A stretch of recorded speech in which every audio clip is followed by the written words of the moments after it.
Hello guys, my name है संजीव पांडे और स्वागत है आपका अपने प्यारे से चैनल में, खूबसूरत से चैनल में, जेआर ट्यूटोरियल में। ओके, तो जैसा कि आप लोगों को पता है कि we have started the physics में हम लोग ने जो फर्स्ट चैप्टर है which is nothing but a unit and measurement, वो हम लोग ने ऑलरेडी कंप्लीट कर दिया है।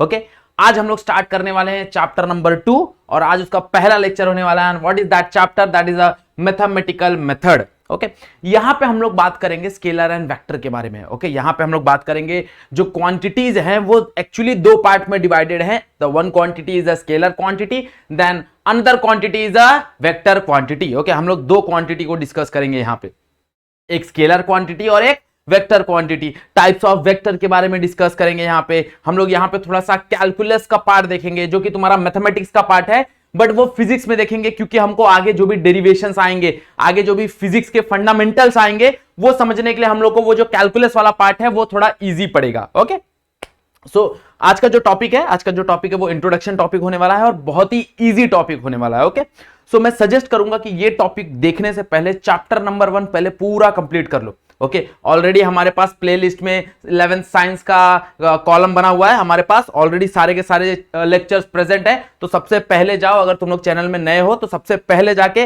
वो चैप्टर नंबर 1 क्लियर कर लो। जैसे ही चैप्टर नंबर 1 क्लियर होता है, मूव ऑन चैप्टर नंबर 2। कहां पे बढ़ेंगे हम लोग? चैप्टर नंबर 2 पे बढ़ेंगे। ओके, सो आज हम लोग स्टार्ट करने वाले हैं चैप्टर नंबर 2, पहला topic which is nothing but a mathematical method का इंट्रोडक्शन। तो हमारी जो क्वांटिटीज हैं वो दो पार्ट में डिवाइडेड है। ओके, ऑन दैट बेसिस किस दो पार्ट में वो क्वांटिटी डिवाइडेड है वो हम लोग देखने वाले हैं। ओके, डिस्ट्रीब्यूशन उसका कैसे हुआ है। तो पहला क्वांटिटी है स्केलर क्वांटिटी, जो कि आई गेस तुम लोग ने सुना ही होगा। एवरीवन यस और नो? स्केलर क्वांटिटी लगभग सबको पता होगा। And the second quantity is also a vector quantity, जो भी लगभग सबको पता ही होगा। हाँ या ना एवरीवन? बहुत बढ़िया। अब क्या होता है इसको समझने की कोशिश करते हैं। तो इसको स्टार्ट करते हैं समझना एक एग्जांपल से। मान लो कि लाइक मैंने तुमको बोला कि you have 50 rupees and you have to brought 1 kg, 1 kg तुमको चीनी खरीदना है। सो तुम लोग दुकान पे जाओ, 50 रुपया दो और दुकान वाले को बोलो कि मेरे को 1 किलो चीनी चाहिए। तो तुमको क्या लगता है वो दुकान वाला वो चीनी देगा कि नहीं देगा? The answer would be yes, वो 1 किलो चीनी दे देगा। क्यों देगा? बिकॉज जब तुम लोग ने बोला 1 kg शुगर, तो वो 1 kg शुगर से मुझे कंप्लीट आइडिया मिल गया। ओके, मतलब सिर्फ मैग्नीट्यूड से ही, सिर्फ उसके 1 kg उसका मैग्नीट्यूड है, तो सिर्फ मैग्नीट्यूड से ही मुझे आइडिया आ गया कि वो क्या कहना चाहता है। ओके, इसका मतलब यह है कि that quantity is the scalar quantity, that quantity is the scalar quantity. क्या होती है scalar quantity? The quantity which is completely describe by its magnitude only. मतलब ऐसी क्वांटिटी जहां पे सिर्फ मैग्नीट्यूड का ही लेना देना हो। मैग्नीट्यूड समझ में आ गया, सब चीज समझ में आ गया। ओके, ऐसा अगर क्वांटिटी देखने जाए तो मास होता है, लेंथ होता है, टेम्परेचर होता है, स्पीड होता है, एनर्जी होता है, पावर होता है, बहुत से ऐसे हमारे पास क्वांटिटीज है। ओके, सो मैं तुम लोग को होमवर्क देता हूं कि एटलीस्ट कमेंट करो 10 क्वांटिटी, 10 स्केलर क्वांटिटी तुम लोग को क्या करना है? कमेंट करना है। ओके, अगर जिसने 10 स्केलर क्वांटिटी कमेंट कर दिया उसके लिए सरप्राइज है। क्या सरप्राइज है? नेक्स्ट लेक्चर में डिस्कस करेंगे। ओके, चलो अब बात करते हैं वेक्टर क्वांटिटी की। वेक्टर क्वांटिटी बहुत अनोखा क्वांटिटी है। मान लो सेम एग्जांपल, ओके, लाइक तुम दो दोस्त हो, let's say friend A and friend B. अब ये दोनों दोस्त क्या करने वाले हैं? कल सुबह मिलने वाले हैं। तो उन्होंने क्या किया? कॉल किया कि भाई अपने को कल सुबह मिलने का है। तो कल सुबह कहां मिलने का है? कल सुबह मेरे को 10 बजे मिलने का है। उन लोगों ने बोल दिया 10 बजे मिलने का है। अब जरा सोचो कि जब उन्होंने डिसाइड किया 10 बजे मिलने का है, तो कल सुबह जब 10 बजेगा तो दोनों मिल जाएंगे क्या? जरा सोचो, दोनों मिल जाएंगे क्या? आंसर यस और नो? मिलेंगे कि नहीं मिलेंगे? अब बहुत लोग मिल रहे हैं सर, मिल जाएंगे मिल जाएंगे। अरे कहां मिलेंगे ये तो डिसाइड ही नहीं हुआ ना, प्लेस तो बताया ही नहीं। मतलब यहां पे जो सिस्टम था वो सिस्टम को समझने के लिए दो चीजें चाहिए, एक तो उसका टाइम, दूसरा उसका प्लेस। सेम वेक्टर क्वांटिटी है, वेक्टर क्वांटिटी को डिस्क्राइब करने के लिए दो चीजें चाहिए, एक तो magnitude as well as direction. अगर खाली मैग्नीट्यूड होगा तो भी वेक्टर क्वांटिटी डिफाइन नहीं हो पाएगा, अगर खाली डायरेक्शन होगा तो भी वेक्टर क्वांटिटी डिफाइन नहीं हो पाएगा। बात समझो। ओके, तो what is vector quantity? The quantity which is completely describe by its magnitude as well as its direction. यहां पे मेरे को मैग्नीट्यूड तो चाहिए ही चाहिए, but as well as direction भी चाहिए। अब तुम लोग ने दोस्त को बोल दिया कि भाई 10 बजे मिलना है, बट कहां मिलना है ये कौन बताएगा? प्लेस इंपॉर्टेंट है ना, इसका मतलब यहां पे मैग्नीट्यूड के साथ डायरेक्शन भी इंपॉर्टेंट है। And what are the quantities जो कि वेक्टर क्वांटिटीज है?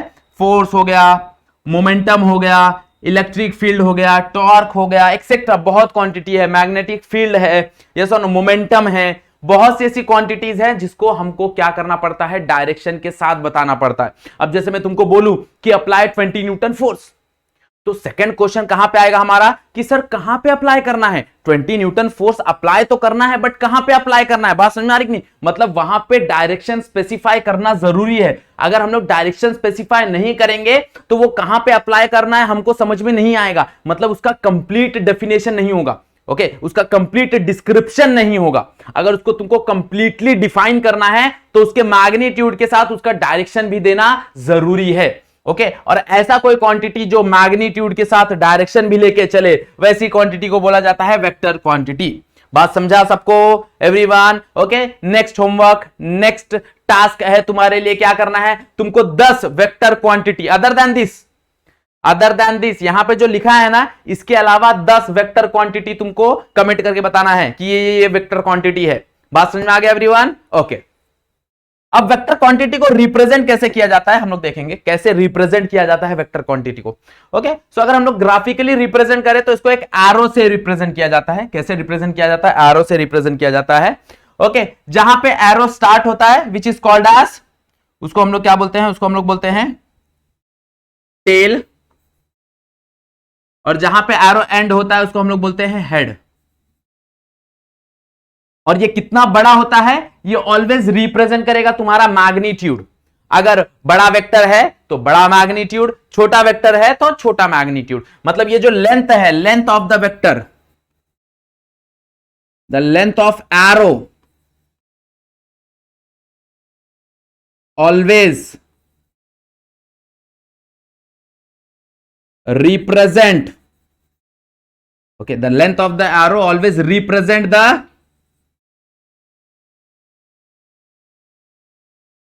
magnitude। ऑलवेज क्या रिप्रेजेंट करेगा? मैग्नीट्यूड रिप्रेजेंट करेगा वेक्टर का।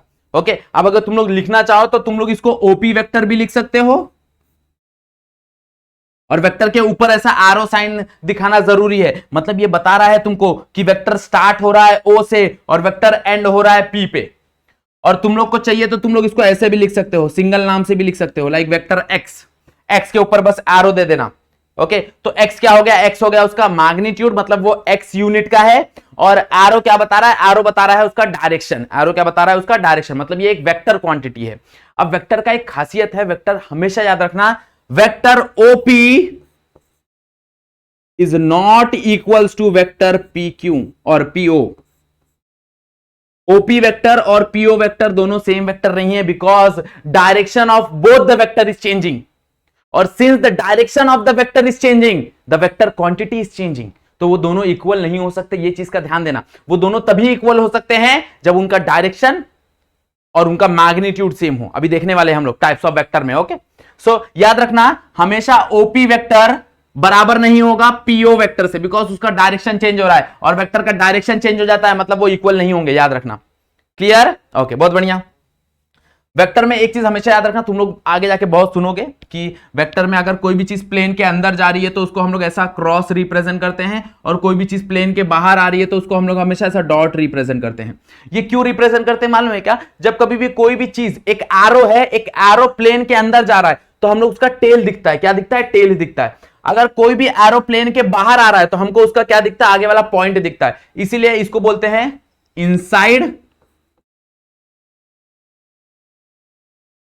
इनसाइड द प्लेन, और इसको बोलते हैं आउटसाइड फ्रॉम द प्लेन।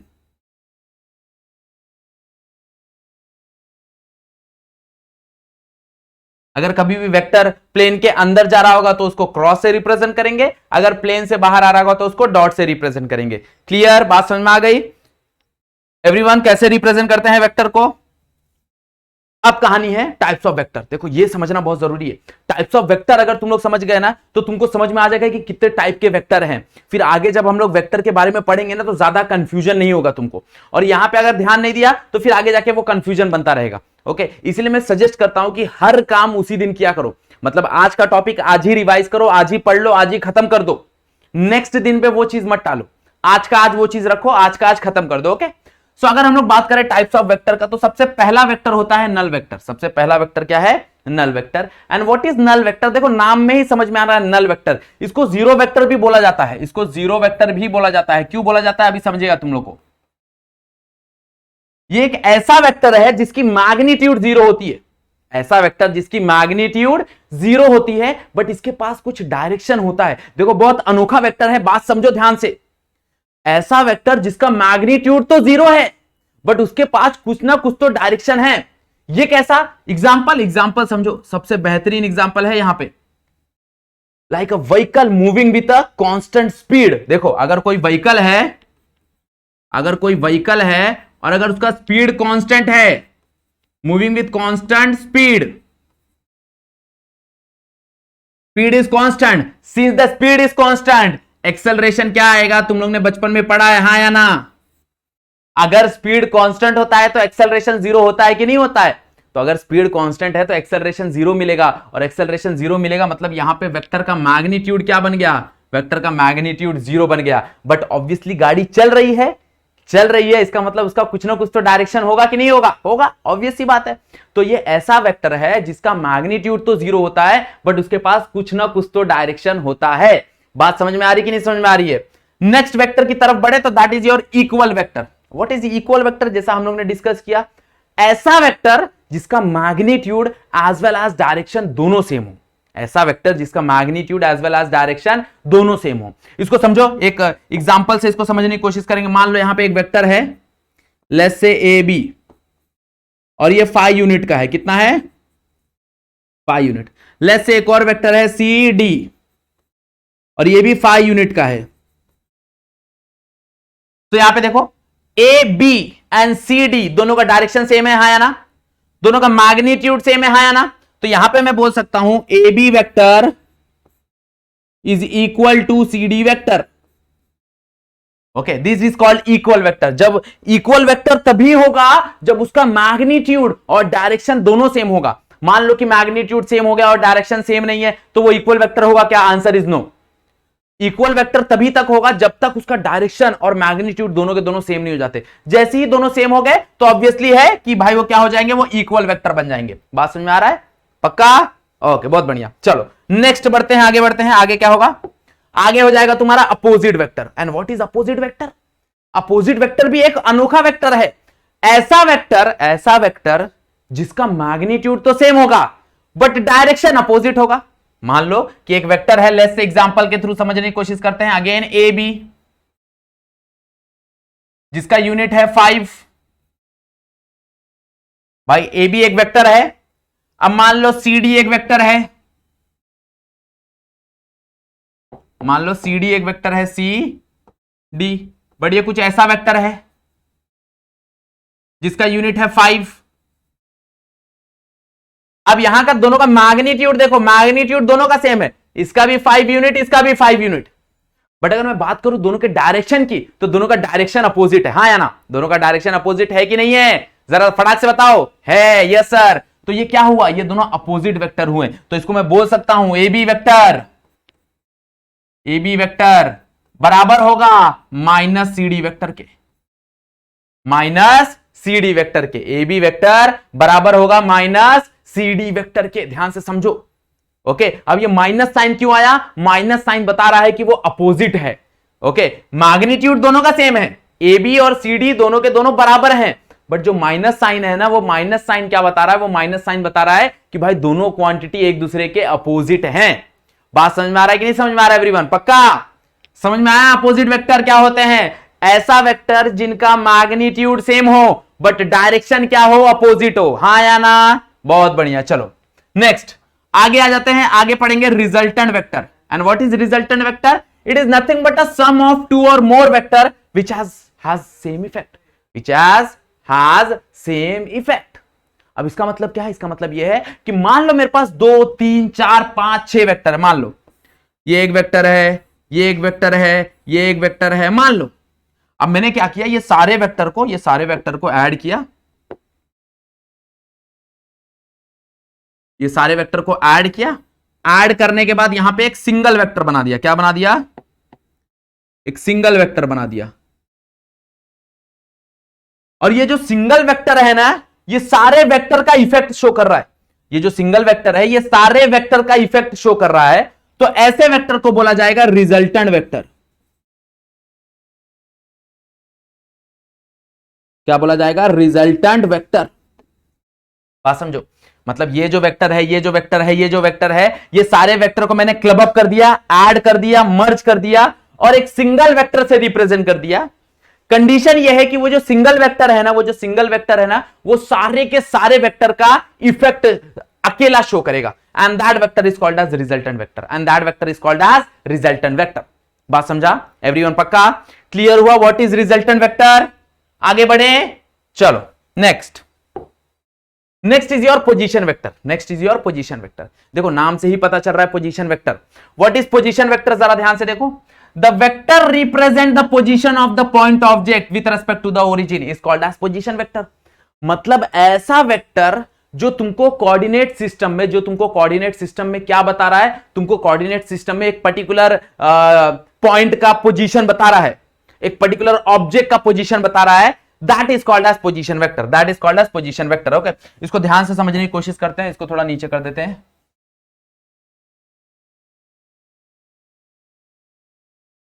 मान लो कि यहां पे तुम्हारे पास एक कोऑर्डिनेट सिस्टम है। मान लो ये एक्स एक्सिस है, मान लो ये वाई एक्सिस है।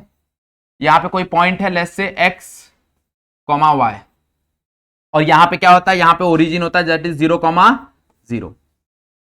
तो यहां से ये जो पॉइंट P है, ये जो पॉइंट P है, वो कितना दूर है? वो कितना दूर है ये तुमको कौन बताता है? ये तुमको बताता है पोजीशन वेक्टर। ये तुमको कौन बताता है? ये तुमको बताता है पोजीशन वेक्टर। मतलब उस पर्टिकुलर पॉइंट का लोकेशन बताता है with respect to the origin, with respect to the origin. याद रखना ये चीज। ओके, अगर मेरे को इसका पोजीशन वेक्टर लिखना रहे ना, what will be the position vector? The position vector will be X I cap plus Y J cap. अब तुम लोग बोलोगे sir what is this I cap, what is this J cap? Wait for 5 minute, wait for 5 minute. 2 से 5 minute रुको, कहानी clear हो जाएगी, यहीं पे क्लियर हो जाएगी। यहीं पे बुक बंद करके वापस चले जाना, कोई प्रॉब्लम नहीं है। देखो पोजीशन वेक्टर क्या होता है? पोजीशन वेक्टर होता है जब कभी भी तुम्हारे कोऑर्डिनेट सिस्टम में अगर तुम्हारा वेक्टर किसी पॉइंट का या फिर किसी ऑब्जेक्ट का लोकेशन बता रहा है, उसको हम लोग बोलते हैं position vector. And position vector can be written as in this form. Position vector can be written as in this form, that is r vector is equals to x I cap plus y j cap। अगर समझो 3 coordinate है, 3D है, तो यहां पे एक और चीज आ जाएगा, that is plus z k cap। अगर 3D है तो 3 चीज आ जाएंगी। ओके, अब what is this I j k? This I j k is nothing but a unit vector। and what is unit vector? Next topic हमारा वही है। अब हमको यूनिट वेक्टर समझना है। क्या समझना है? Unit vector. देखो नाम से पता चल रहा है यूनिट वेक्टर। यूनिट वेक्टर मतलब क्या होता है, कोई बताएगा? यूनिट शब्द आता है 1। मतलब ऐसा वेक्टर जिसका मैग्नीट्यूड तो 1 है बट उसके पास कुछ डायरेक्शन है। ऐसा वेक्टर जिसका मैग्नीट्यूड 1 है बट उसके पास कुछ तो डायरेक्शन अवेलेबल है, उसको हम लोग बोलते हैं यूनिट वेक्टर। ओके, अब मान लो कि अगर मेरे को किसी वेक्टर का, गिवन वेक्टर का अगर मैग्नीट्यूड 1 निकालना है तो क्या ही करना पड़ेगा? सिंपली उस वेक्टर को डिवाइड बाय उसके मैग्नीट्यूड कर दो। हाँ या ना? मान लो यहां पे एक वेक्टर P है, अब वेक्टर P है और मेरे को यूनिट वेक्टर निकालना है, तो क्या करूंगा? डिवाइड बाय इसके ही मैग्नीट्यूड से डिवाइड कर दूंगा। हाँ या ना?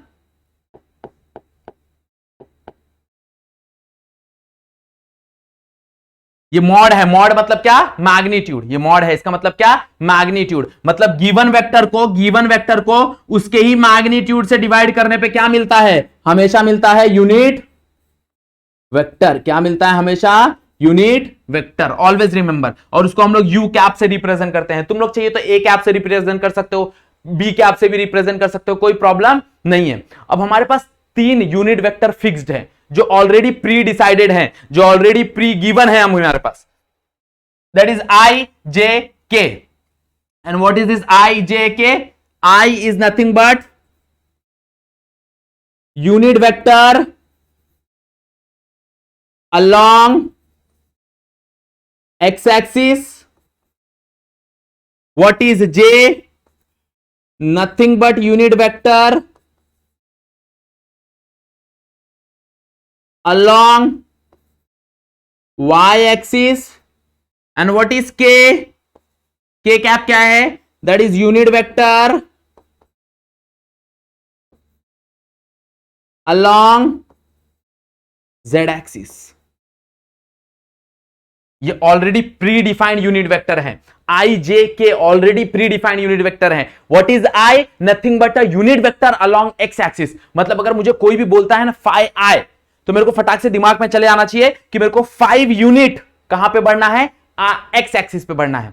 अगर मुझे कोई बोले 10J, तो मेरे दिमाग में फटाक से क्या समझ में आना चाहिए कि मेरे को 10 यूनिट कहां पे जाना है? वाई एक्सिस पे जाना है. अगर मुझे कोई बोले कि 5K, तो K क्या रिप्रेजेंट कर रहा है? K रिप्रेजेंट कर रहा है Z एक्सिस. तो मेरे को फटाक से समझ में आ जाना चाहिए कि मेरे को कहां पे जाना है? 5 यूनिट कहां पे जाना है? Z एक्सिस पे जाना है. तो ये ऑलवेज रिमेंबर, याद रखना, ये ऑलरेडी प्री डिफाइंड है, प्री डिसाइडेड है ये कि I cap is always for x axis, J cap is always for y axis and K cap is always for Z axis. ये उसके 3 यूनिट वेक्टर हैं जो ऑलरेडी डिसाइडेड हैं. तो यहां पे देखो, यहां पे वही लिखा मैंने, पोजीशन वेक्टर लिखा, इसका पोजीशन वेक्टर मान लो यहां पे x y कॉमा z तीनों पॉइंट गिवन है. तो x के साथ क्या लिख दिया? आई कैप, मतलब मैग्नीट्यूड हो गया x, बट किसके अलोंग? x के अलोंग ना, तो उसको समझने के लिए लिख दिया आई कैप. यहां पे क्या लिख दिया? y, y हो गया उसका मैग्नीट्यूड, बट किसके अलोंग? j के अलोंग. कैसे समझेगा? क्योंकि वो y एक्सिस है. z क्या हो गया? उसका मैग्नीट्यूड. किसके अलोंग? k के अलोंग, क्योंकि वो z एक्सिस है. तो this is nothing but a position vector. This is nothing but a position vector. बात समझ में आया? पोजीशन वेक्टर इसको रिप्रेजेंट करते हैं in the form of xi plus yj plus zk. हां या ना? बात समझ में आ रही है कि नहीं समझ में आ रही है एवरीवन? यूनिट वेक्टर क्लियर हुआ कि नहीं? अगर किसी ने बोला कि कैलकुलेट द यूनिट वेक्टर, तो यूनिट वेक्टर को कैसे कैलकुलेट करते हैं, कैसे डिफाइन करते हैं? Vector divide by the magnitude of the vector. Vector divide by the magnitude of given vector. Okay, किसी भी वेक्टर को उसके मैग्नीट्यूड से डिवाइड कर दो, you will get the answer, you will get the unit vector. और जिसका magnitude हमेशा क्या होगा? 1 होगा. बात समझा एवरीवन? पक्का समझ में आया? टाइप्स ऑफ वेक्टर क्या होता है एक बार वापस रिवाइज कर लेंगे, चलो फटाफट. तो सबसे पहला vector null vector. Null vector क्या होता है? जिसका मैग्नीट्यूड 0 हो बट उसके पास कुछ डायरेक्शन हो. Next is equal vector. Equal vector कब बोलेंगे? जब दोनों का डायरेक्शन और मैग्नीट्यूड दोनों सेम होगा. Next opposite vector. Opposite vector क्या होगा? अपोजिट वेक्टर जब दोनों का मैग्नीट्यूड सेम होगा बट डायरेक्शन क्या होगा? अपोजिट होगा. रिजल्टेंट वेक्टर जब हम लोग 2 3 4 5 वेक्टर को ऐड करेंगे और एक सिंगल वेक्टर से रिप्रेजेंट करेंगे. बस कंडीशन ये है कि वो सारे ऐड किए वेक्टर का जो इफेक्ट है वो सिंगल वेक्टर में प्रेजेंट होना चाहिए. That is called resultant vector. हां या ना?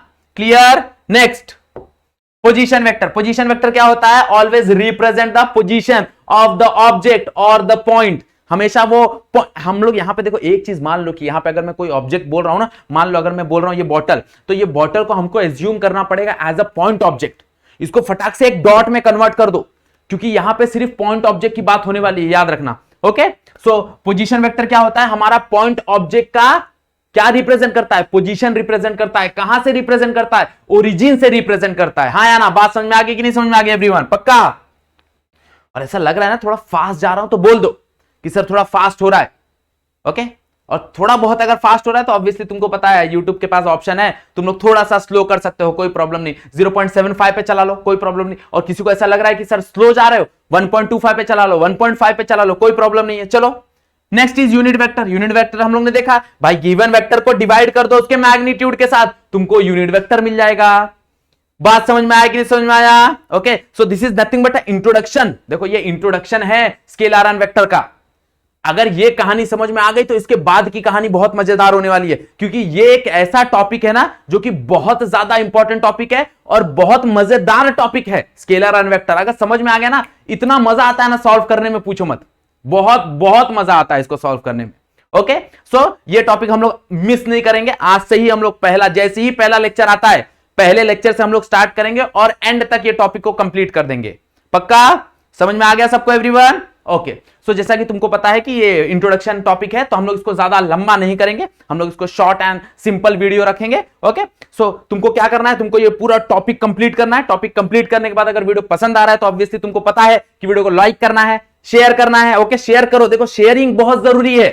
ओके, अपने दोस्तों को बताओ कि we have started the physics. Physics का ऑलरेडी हम लोग ने एक चैप्टर कंप्लीट कर लिया है, और जिसने अभी तक वो चैप्टर नहीं देखा है, प्लेलिस्ट में 11th साइंस का सेक्शन बना हुआ है, वहां पे जाओ, फटाफट वो चैप्टर कंप्लीट करो और फटाक से सेकंड चैप्टर पे जंप मारो, क्योंकि हम लोग सेकंड चैप्टर भी बहुत जल्दी लाने वाले हैं, सारे लेक्चर्स इसके।